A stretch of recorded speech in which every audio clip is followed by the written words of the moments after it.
A Máscara da Morte Escarlate. Conto de Edgar Allan Poe. A morte escarlate havia muito devastava o país. Jamais se viu peste tão fatal ou tão hedionda. O sangue era sua revelação e sua marca. A cor vermelha e o horror do sangue. Surgia com dores agudas e súbita tontura, seguidas de profuso sangramento pelos poros e então a morte. As manchas rubras no corpo e principalmente no rosto da vítima eram o estigma da peste que a privava da ajuda e compaixão dos semelhantes. E entre o aparecimento, a evolução e o fim da doença não se passava mais de meia hora. Mas o príncipe Próspero era feliz, destemido e astuto. Quando a população de seus domínios se reduziu à metade, mandou vir à sua presença 1 milhar de amigos sadios e divertidos dentre os cavalheiros e damas da corte, e com eles retirou-se, em total reclusão, para um dos seus mosteiros encastelados. Era uma construção imensa e magnífica, criação do gosto excêntrico, mas grandioso, do próprio príncipe. Circundava a muralha forte e muito alta, com portas de ferro. Depois de entrarem, os cortesãos trouxeram fornalhas e grandes martelos para soldar os ferrolhos. Resolveram não permitir qualquer meio de entrada ou saída aos súbitos impulsos de desespero dos que estavam fora, ou aos furores dos que estavam dentro. O mosteiro dispunha de amplas provisões. Com essas precauções, os cortesãos podiam desafiar o contágio. O mundo externo que cuidasse de si mesmo. Nesse meio tempo era tolice atormentar-lhe ou pensar nisso. O príncipe tinha providenciado toda a espécie de divertimentos. Havia bufões, improvisadores, dançarinos, músicos, beleza, vinho.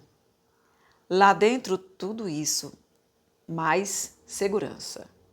Lá fora a morte escarlate. Lá pelo final do 5º ou 6º mês de reclusão, enquanto a peste graçava mais furiosamente lá fora, o príncipe Próspero brindou os 1000 amigos com um magnífico baile de máscaras. Era um espetáculo voluptuoso aquela mascarada. Mas antes vou descrever os salões onde ela aconteceu. Eram 7, uma suíte imperial. À direita e à esquerda, no meio de cada parede, uma alta e estreita janela gótica dava para um corredor fechado que acompanhava as curvas da suíte. A cor dos vitrais dessa janela variava de acordo com a tonalidade dominante na decoração do salão para o qual se abriam. O da extremidade leste, por exemplo, era azul, e de um azul intenso eram suas janelas. No segundo salão, os ornamentos e tapeçarias, assim como as vidraças, eram de cor púrpura. O terceiro era inteiramente verde, e verde também os caixilhos das janelas. O quarto estava mobiliado e iluminado com cor alaranjada. O 5º era branco e o 6º roxo. O 7º salão estava todo recoberto com tapeçarias de veludo negro, que pendiam do teto e pelas paredes, caindo em pesadas dobras sobre um tapete do mesmo material e tonalidade.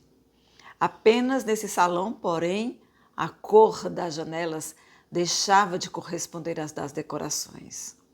As vidraças ali eram escarlates, de uma violeta cor de sangue. Ora, em nenhum dos 7 salões havia qualquer lâmpada ou candelabro em meio à profusão de ornamentos de ouro espalhados por todos os cantos ou dependurados do teto. Nenhuma lâmpada ou vela iluminava o interior da sequência de salões.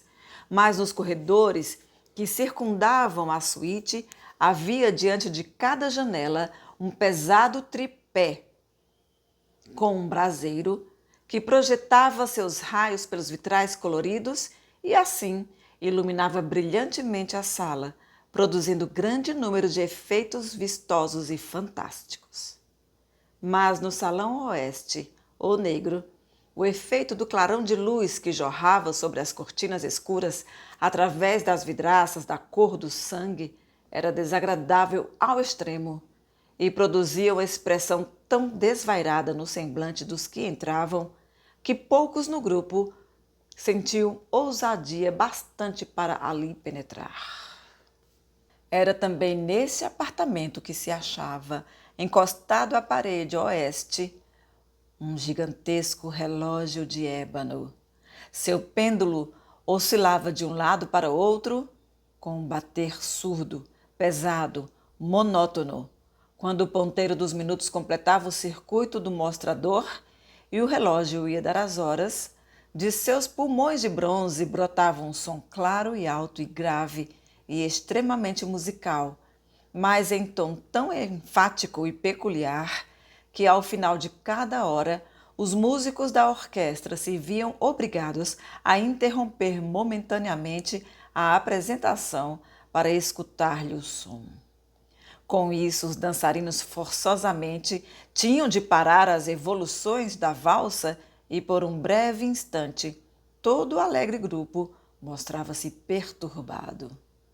Enquanto ainda soavam os carrilhões do relógio, observava-se que os mais frívolos empalideciam e os mais velhos e serenos passavam a mão pela testa como se estivessem num confuso devaneio ou meditação.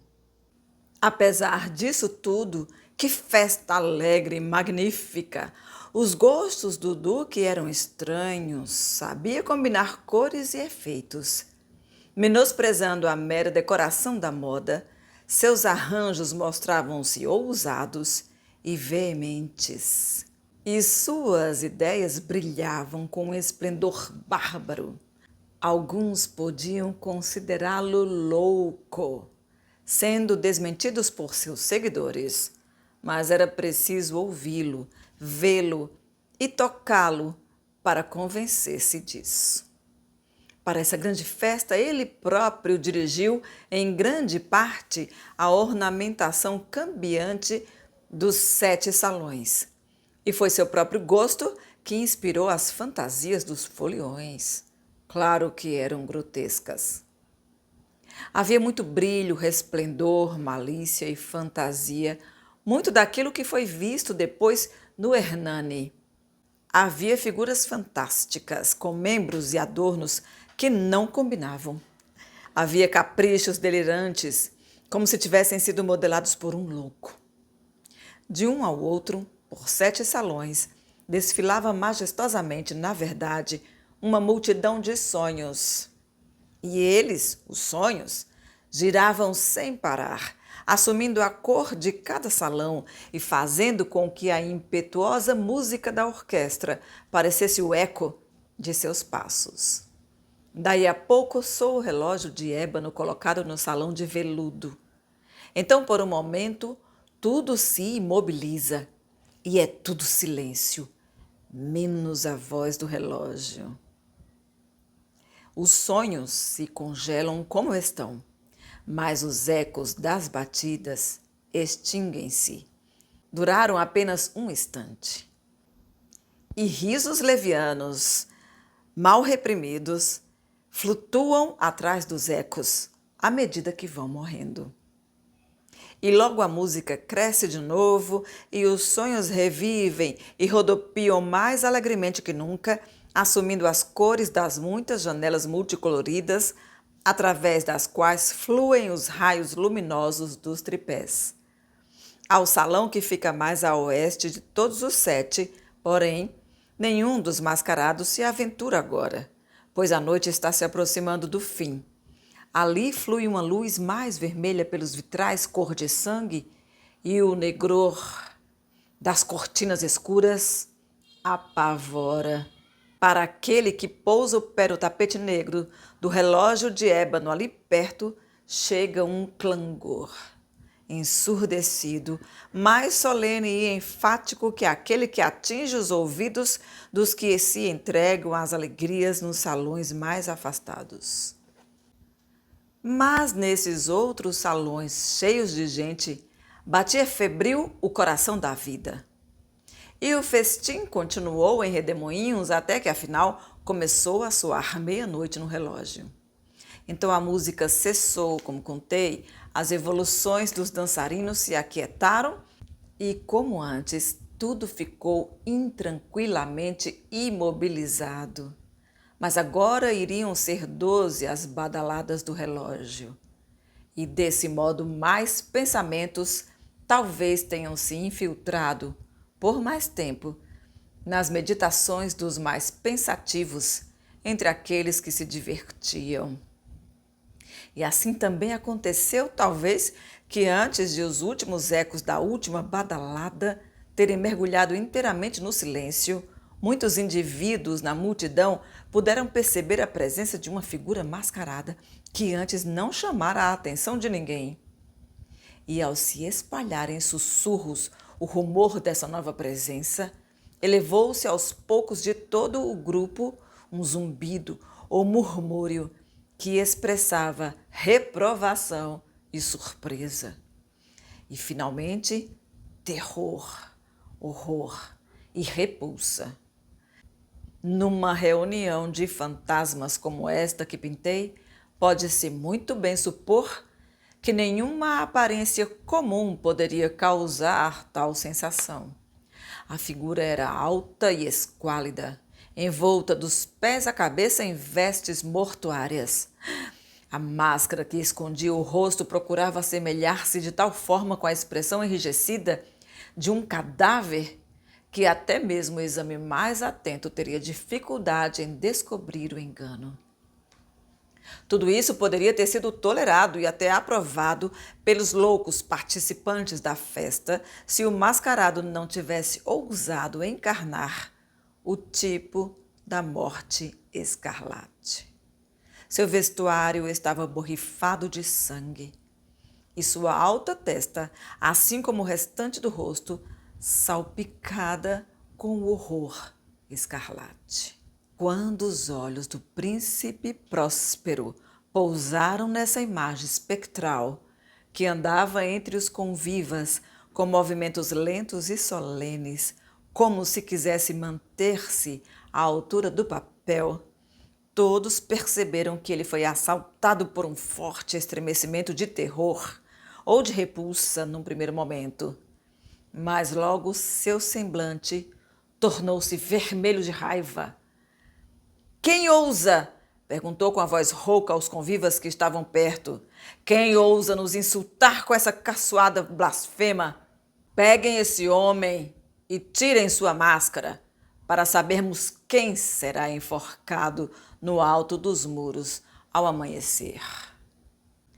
O príncipe Próspero estava na sala leste ou azul ao dizer essas palavras. Elas ressoaram pelos 7 salões, altas e claras, pois o príncipe era um homem ousado e robusto, e a música se calara a um sinal de sua mão. O príncipe achava-se no salão azul com um grupo de pálidos convivas ao seu lado. Assim que falou, houve um ligeiro movimento dessas pessoas na direção do intruso, que naquele momento estava bem ao alcance das mãos, e agora, com passos decididos e firmes, se aproximava do homem que tinha falado. Mas por causa de um certo temor sem nome, que a louca arrogância do mascarado havia inspirado em toda a multidão, não houve ninguém que estendesse a mão para detê-lo. De forma que, desimpedido, passou a 1 metro do príncipe e, enquanto a vasta multidão, como por um único impulso, se retraía do centro das salas para as paredes, ele continuou seu caminho sem deter-se, no mesmo passo solene e medido que o distinguira desde o início, passando do salão azul para o púrpura, do púrpura para o verde, do verde para o alaranjado, e desse ainda para o branco e daí para o roxo antes que se fizesse qualquer movimento decisivo para detê-lo. Foi então que o príncipe Próspero, louco de raiva e vergonha por sua momentânea covardia, correu apressadamente pelos 6 salões, sem que ninguém o seguisse por causa do terror mortal que tomara conta de todos. Segurando bem alto um punhal desembainhado, aproximou-se impetuosamente até cerca de 1 metro do vulto, que se afastava, quando este, ao atingir a extremidade do salão de veludo, virou-se subitamente e enfrentou seu perseguidor. Ouviu-se um grito agudo, e o punhal caiu cintilando no tapete negro, sobre o qual, no instante seguinte, tombou prostrado de morte o príncipe Próspero.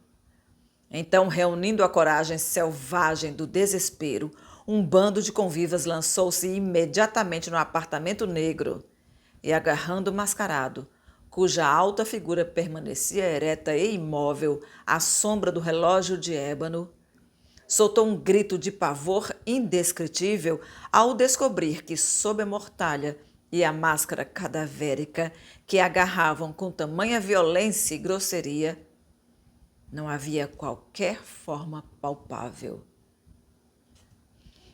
E então reconheceu-se a presença da morte escarlate. Viera como um ladrão na noite. E um a um foram caindo os foliões pelas salas orvalhadas de sangue. E cada um morreu na mesma posição de desespero em que tombou ao chão. E a vida do relógio de ébano dissolveu-se junto com a vida do último dos dissolutos. E as chamas dos braseiros extinguiram-se. E o domínio ilimitado das trevas, da podridão e da morte escarlate estendeu-se sobre tudo. Uau! Edgar Allan Poe. Está no nosso capítulo 1, unidade 1 do nosso livro didático. Curte o vídeo, se inscreve no canal, fica aqui e olha a playlist do 7º ano do livro da Saraiva, tá, minha gente linda?